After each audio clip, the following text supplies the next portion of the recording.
söyleye. Geceler soğuk, arzulam dövük. Seni şeyle söylerken Ledip belim doyup Sen sevmek soğuk, kalbimin donuk. Gönlümden, yüreğimden gittin beni koyup. Senin elin yılıdı, yüreğimin teri. Neme birden soğudu, kalbimin bedi. Sevim son kasarımı, bu aşkım yolu. Ayrılığın sırrımı, ya son kıybını.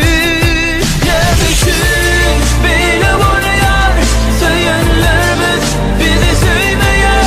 Aşıkları yolu bir bulmayan, cevap bir de tınmayan. Geceler soğuk, arzular dövük. Seni şeyle söylerken Ledip belim doyup. Sensinle soğuk, kalbimin donuk. Yüreğimden, gözümden gittin beni yaka koyup.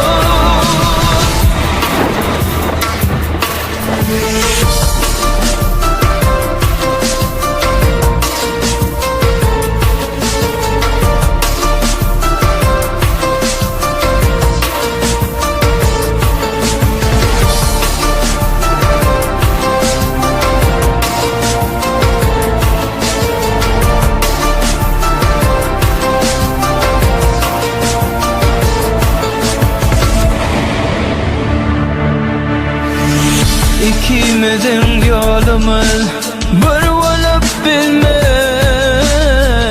Senin sevgin başkada gül olup görüner. Benim için ayrılık ken öttü yıllar. Aydaymalı zatları aytmadı diller. Nemeden böyle bol yar, söylenlerimiz bizi söyleyen. Aşıklara yol bulmayan, çok bir de tınmayan. Saylanın.com birinci ekskluzif. Geceler soğuk, arzular dövük. Seni şeyle söylerken Ledip belim doyup. Sensinle soğuk, kalbimin donuk. Yüreğimden, gözümden gittin beni yaka koyup. Geceler soğuk, arzulam dövük.